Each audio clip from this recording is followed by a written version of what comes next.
Tony. I'm joined by my co-host, Carlos Ponce. Hi, Carlos. Hi, Tulio. Carlos is joining us from Mexico City, and I'm in Los Angeles, in a very strange Los Angeles right now with curfews and all kinds of craziness going on. But here we are, recapping last week's Dojo Live. We had two guests last week. One was Lomit Patel, who was talking about, he's the author of Lean AI, and he was talking about the importance of investing as an organization or even as a startup in your own fate on how you're going to manage ad spend and marketing dollars. We'll talk a little bit about that in just a bit.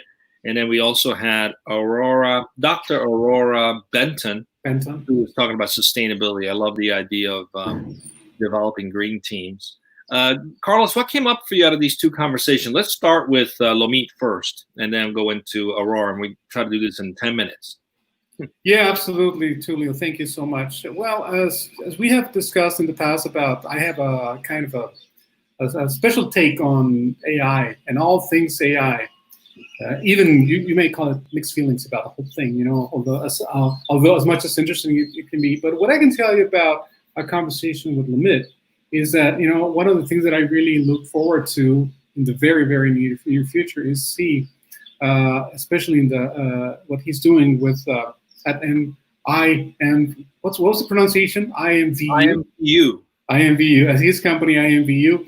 I'm very keen to the idea of learning more about what's in store for us in terms of how much of that virtual setting is going to replace the actual, real human live interactions. So because we talked about the context of COVID-19 was, okay, we're going more digital, people are relating in a different way, but still, I look forward to see what's going to happen and specifically in this realm of avatars and digital worlds, and also about the world of startups, how they use it to boost their marketing, so to speak. That's also something that I don't know much about AI myself, but I'm kind of a spectator more in all things AI.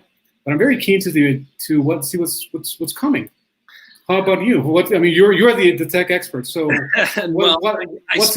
I spent about 8 to 10 years in the ad tech space. So yeah, what he was talking about really resonated with me, and I thought it was interesting because being in tech for 30 years, I've seen the evolution from build in-house to enterprise software to SaaS solutions, right? Which do speed and flexibility. And I thought it was interesting where he was saying is those are all great, especially if you're doing ad spend on like real-time bidding platforms or all these DSPs that automate a lot of your spend.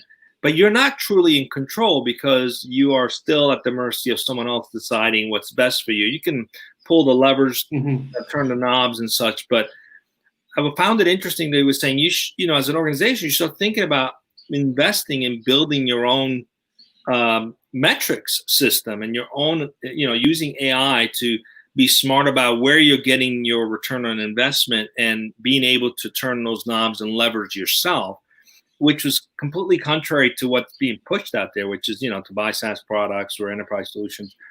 And I just thought it was interesting how they made that a long tail investment. I mean, it took them 2 years to get there, which is a very difficult thing for a startup to commit to anything for 2 years, right?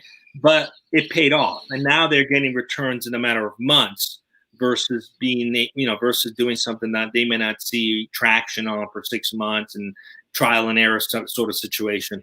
So I found it encouraging that the cost of implementing AI has come down. The ability to put in place solutions that will benefit your organization and doing it yourself is not as big of a hurdle as it used to be. And so it was an interesting conversation, encouraging more investment to do more in-house type of analytics and solutions versus just looking at, software companies that already have built stuff. He wasn't suggesting not to do that. He was suggesting to even find partners that are willing to be more flexible with solutions that meet your needs.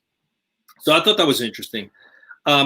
The conversation with Aurora was fascinating because sustainability is such a big topic, especially nowadays. And a lot of organizations shy away from it because they think it's expensive and, they can't rally people around it.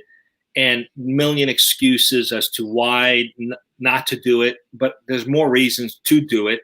And I found it refreshing toward the end of the conversation when she said, you know, if you want to start your journey towards sustainability, just create a green team. And green team, exactly. I was like, what's a green team? You know, and it was like a group of people that have a common interest to make your organization more green, who get together and start creating a model to educate the rest of the organization, to make the right investments, to move the agenda forward towards becoming a more green organization. I thought, wow, that's an easy thing to do. It doesn't cost any money to do that, actually, just a bunch of volunteers who are passionate about doing that. And I really thought about that. I was like, man, we should probably put together a green team ourselves and start looking at those scenarios and opportunities, especially in our environment, which is a self-managed type of organization where, you know, you don't need to have the top-down push it.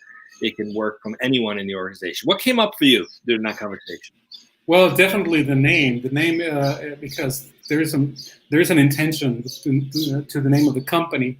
Her company is Astrapto, and she did explain to us that it has something to do with enlightening or something along. I don't know if you remember, but that was like the first thing that jumped at me was the name. It's about enlightening people. It's about the need for others to be fully aware, especially company owners, to be fully aware of what needs to be done, what sort of programs need to be implemented internally in order to become a sustainable organization. And especially even more so in the case of in the hospitality world, for example, which there might be large hotels or resorts that might have an impact on the environment as a whole. And then to a lesser scale, maybe other aspects like she mentioned composting, which I'm a fan of, by the way. So the challenges that are facing these companies are: is it going to be how can I say this, financially sustainable for the company as well? Not only performing sustainable actions towards keeping the environment as it is, as pristine as possible, but also how our company is going to be able to do that without any kind of financial harm. So it's kind of it's a tricky situation where where her consulting comes in, right? Yeah, it's definitely something worth navigating. You know, like the idea of companies that just, we change LED lights everywhere, now we're green. You don't have to necessarily make that kind of investment to go green. I mean, there's so many other scenarios in terms of just getting into the practice of shutting the lights at the end of the day when you leave the office, right? So that's just education. That just requires an awareness of your footprint and how are you using energy, for example. That doesn't require any investment at all. So and there's often the complaint that, the leadership isn't doing anything about this. Why aren't we pushing more towards green? And the idea of like, well, if it's that important, then do it.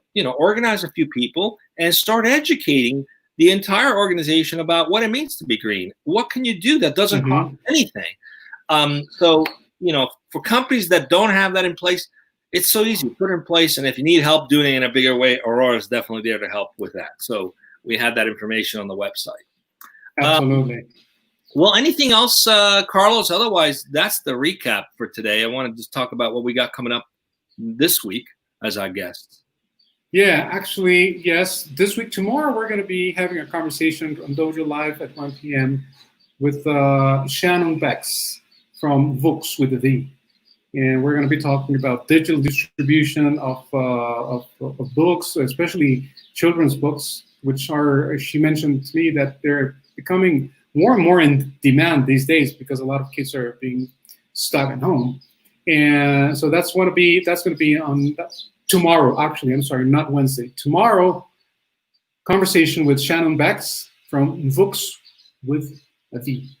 And also, timely with the summer coming around and possibly not a whole lot of summer camps and things like that opening up, probably good technology and tools for keeping your kids busy and learning. So looking forward to that conversation tomorrow. And Wednesday, what are we coming up?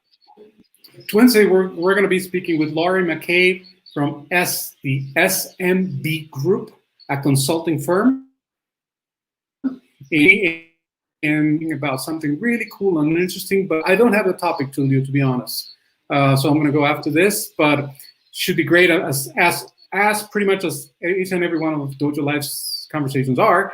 Just keep an eye for SMB Consulting with Laurie McKay, one of the principals at SMB Consulting, on Wednesday at 1 p.m. Pacific. Great. Well, come back tomorrow, 1 p.m. Pacific, and Wednesday, 1 p.m. Pacific. We'll make sure we'll keep it interesting for you. And until then, have a good one. Stay safe, everyone. Stay safe. Be well. Thank you so much. Bye.